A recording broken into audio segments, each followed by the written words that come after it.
It's all the above, best believe we do it better. I want the fame, the fortune, all the above. I want the checks, the moolah, all the above. From Philadelphia to New York, all the above. Man, tell them other stations they don't do it like us. I want the fame, the fortune, all the above. I want the checks, the moolah, all the above. From Philadelphia to New York, all the above. Man, tell them other stations they don't do it like us. What up?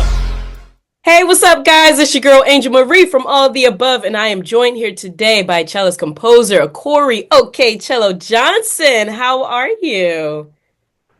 Doing well, Angel. Thank you so much for having me on. Absolutely. So how have you been? What's going on in your world?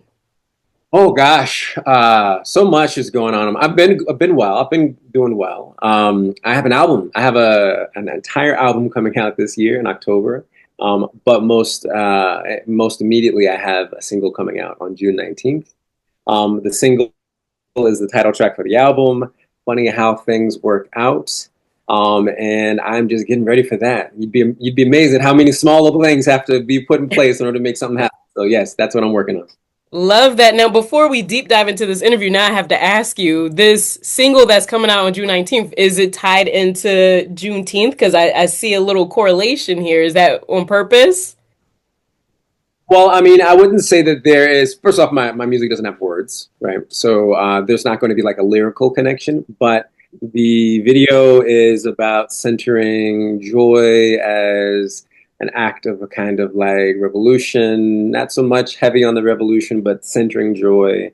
It's about happiness, it's about freedom, it's about community, it's about trusting that the world is conspiring on your behalf, whether you know it or not.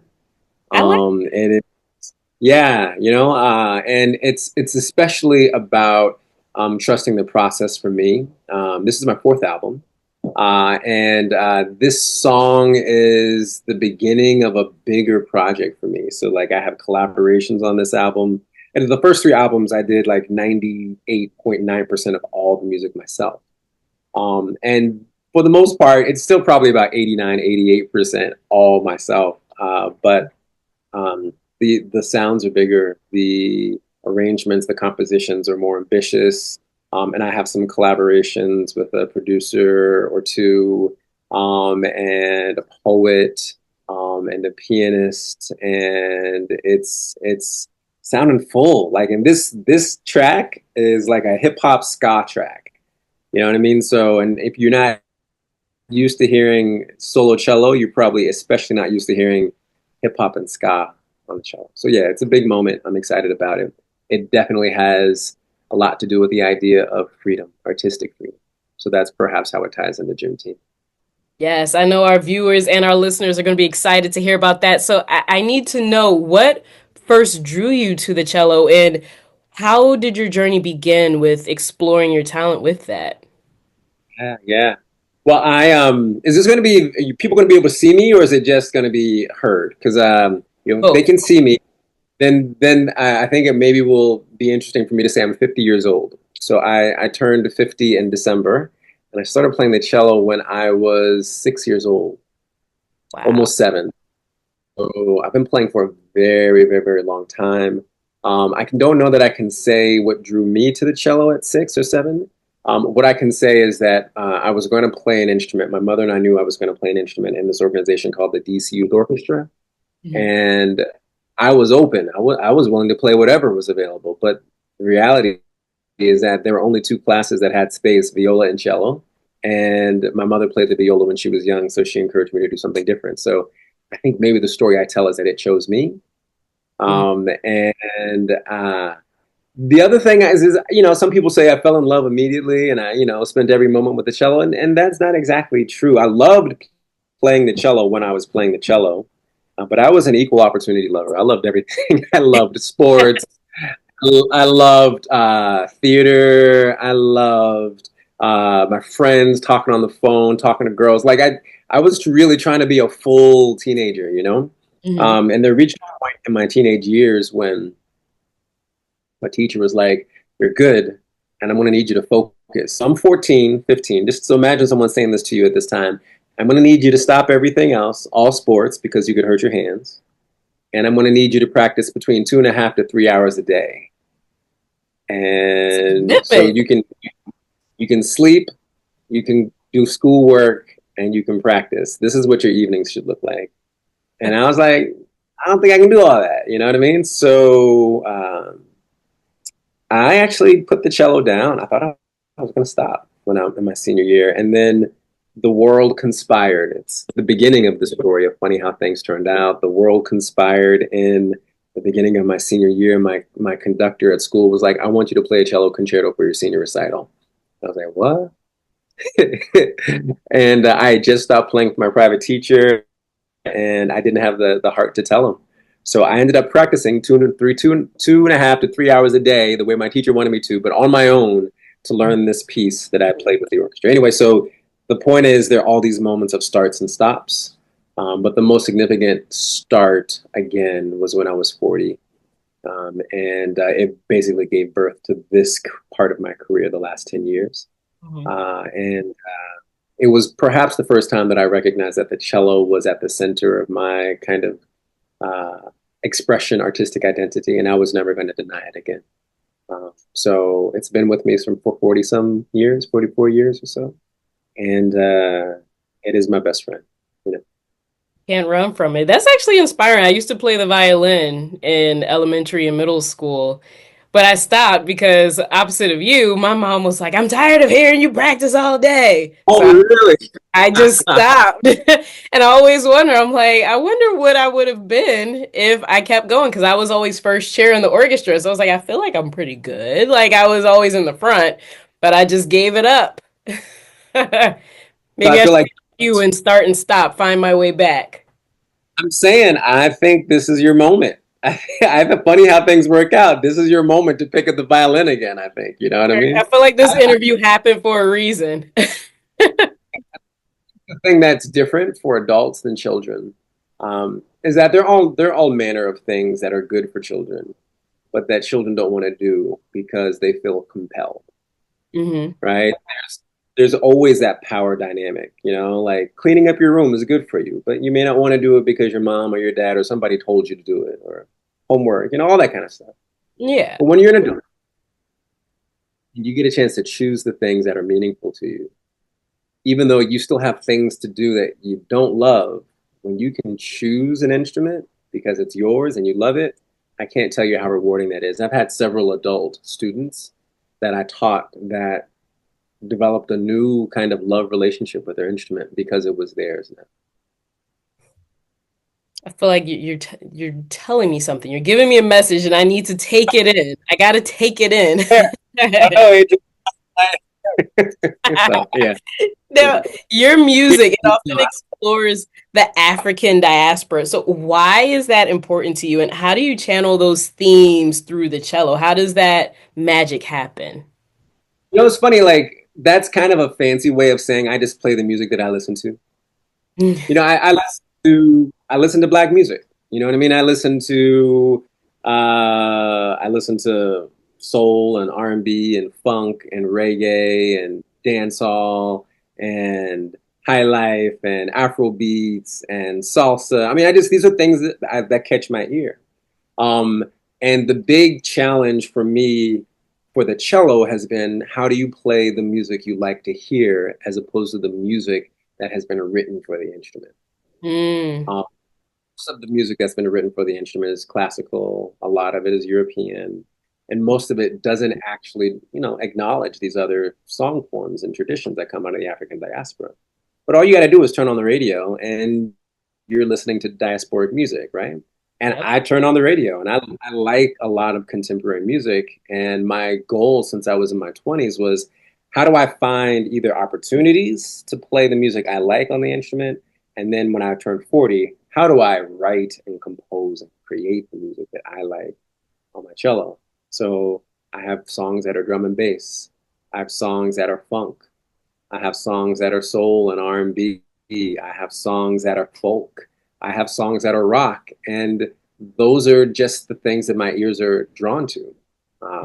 So the way that I do that on the instrument, there might be a slightly technical way of at least thinking about it, is I tend to start with bass lines.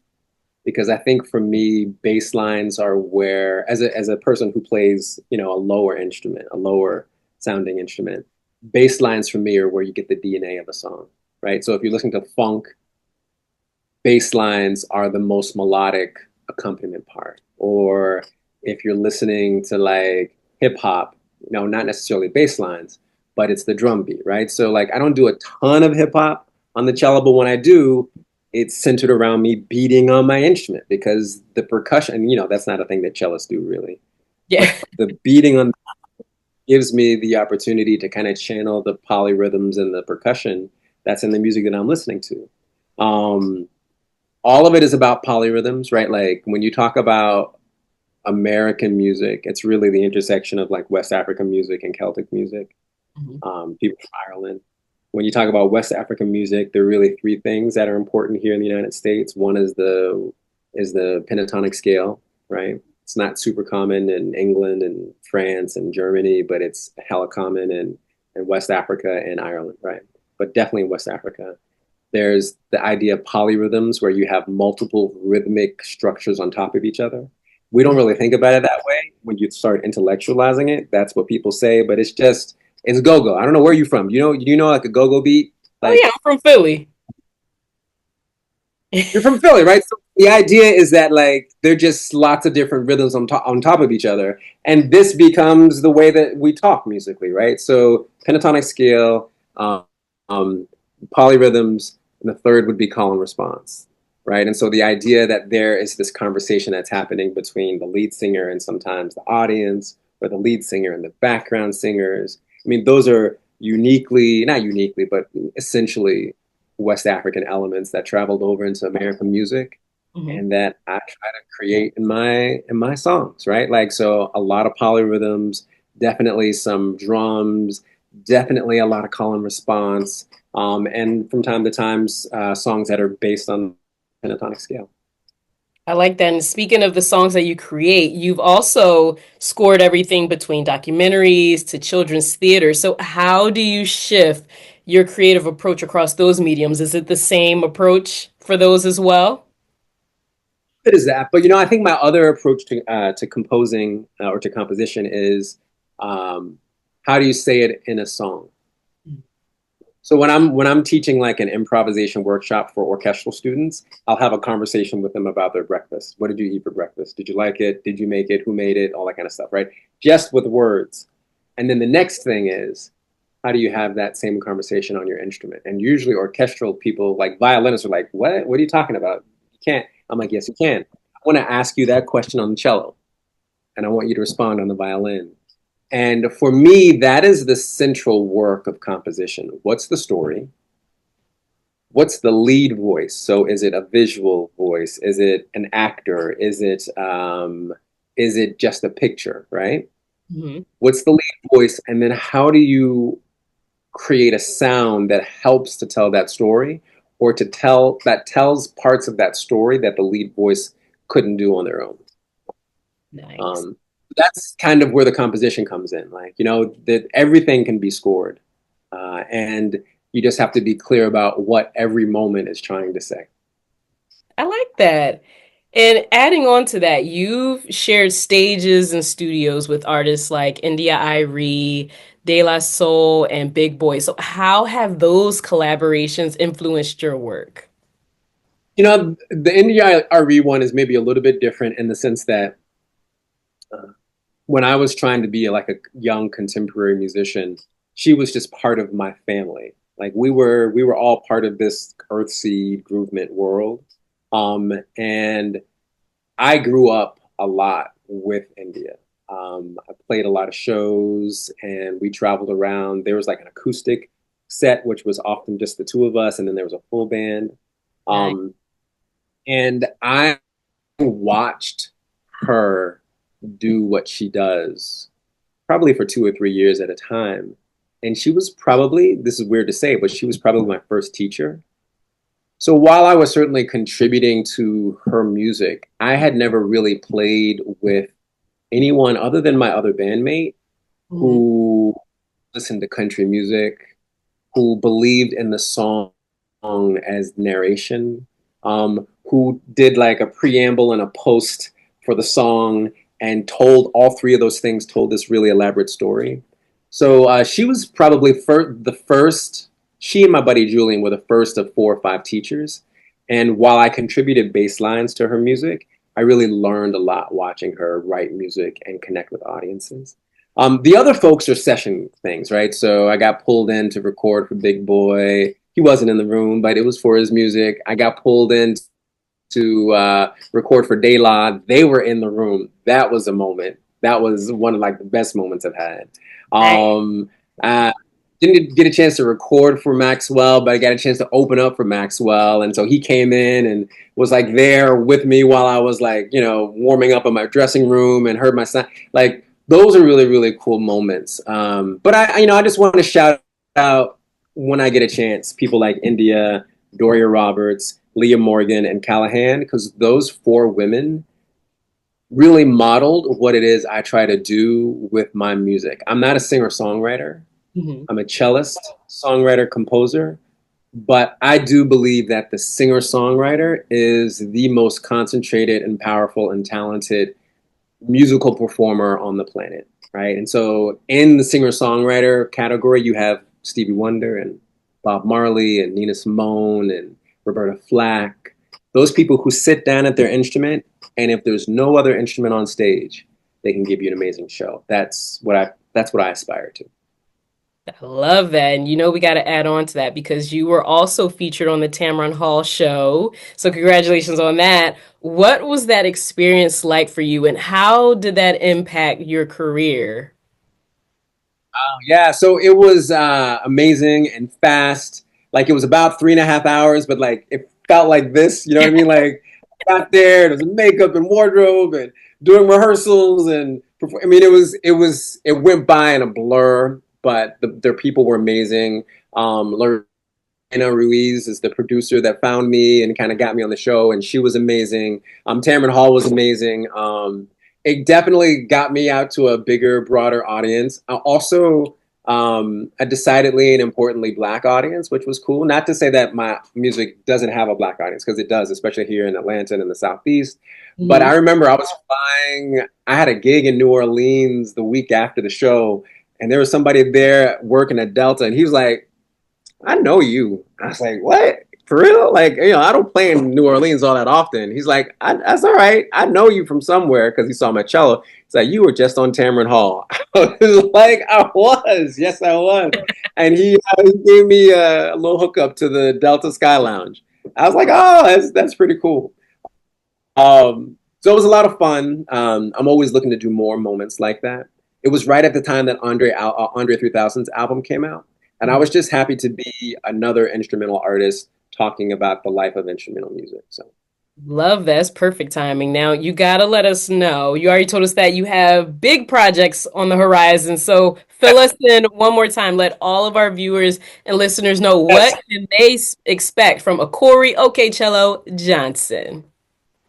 this is the year of the album, Funny How Things Work Out, dropping in October. But singles from the album will drop every single month between now and October. The title track is the first single, Funny How Things Work Out, drops on Juneteenth. And it is this hip hop ska feel. The video, I just met with the director today. We're shooting the video for it on June 7th. It's going to come out shortly after the song. It's going to be all about like community and family and joy and kind of, I want to say kismet, but that's like not the word. I want to say like, how fate and how things work out.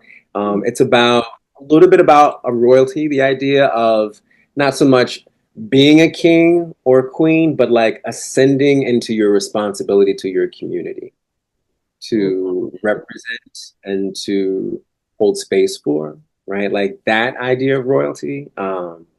Yeah, I'm excited about it. It's a big moment, and I'm just so glad that you've invited me to talk about it. I hope that you'll get a chance to play it on your podcast at some point. And yeah, it's going to be a good moment.